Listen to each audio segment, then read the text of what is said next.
Okay, so what you just watched was a little sequence of clips that I graded with Cine D and my new Cine D Pro LUT pack. So one of the things that I always found hard shooting with the lower end of Panasonic cameras was the Cine D profile. Now, Cine D looks a little bit different depending on what camera you're using.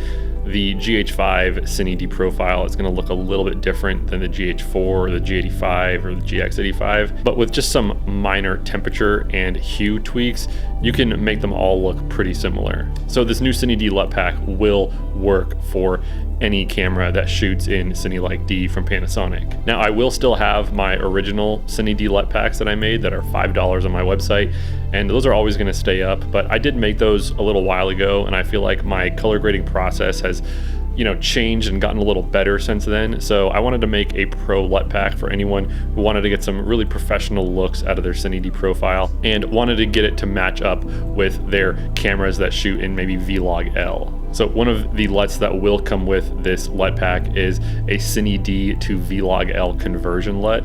Now obviously just changing Cine D to Vlog-L isn't going to suddenly give you more dynamic range, but it will help Vlog-L LUTs work a little bit better on Cine D footage. But along with that conversion LUT, you're also going to get a bunch of LUTs specifically for Cine D that will give you some really nice, less intense looks than I did in my original Cine D LUT pack. So this is Cine D, and one of the things that I did want to mention when you're shooting in Cine D is if your camera gives you the option, it's always good to go into your Cine D profile, and what I've done is I've turned the contrast and the saturation to -5. And what that's going to do is just going to help give a little bit more dynamic range into your camera, and it's going to make these LUTs work a lot better.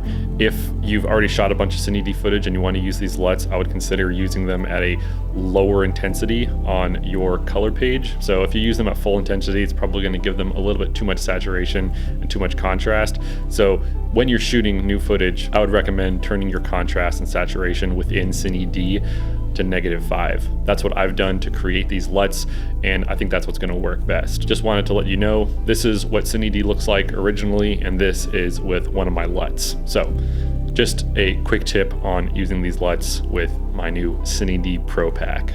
So something that should go without saying, but I'm going to say it anyways, there's going to be factors that could make your footage look different than how mine's turned out.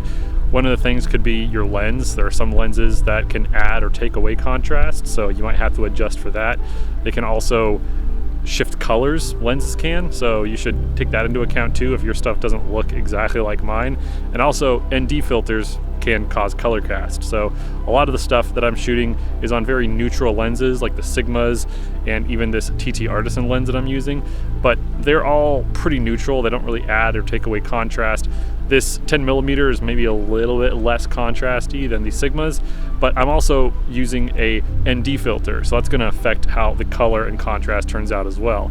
But typically, you should be good using these LUTs on any Cine D footage, and all of the graded footage that you've seen was shot in 5600 Kelvin, so that should work perfectly for daylight or your studio lights as long as you have them set to 5600 Kelvin.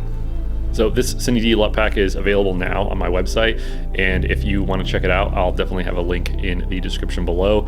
I'm really stoked on this LUT pack. I think that it has a lot of really good looks that are just kind of staple looks that I would use on my footage all the time. So yeah, thanks for checking out this video. You can check out the LUTs in the description below, and I'll catch y'all next time.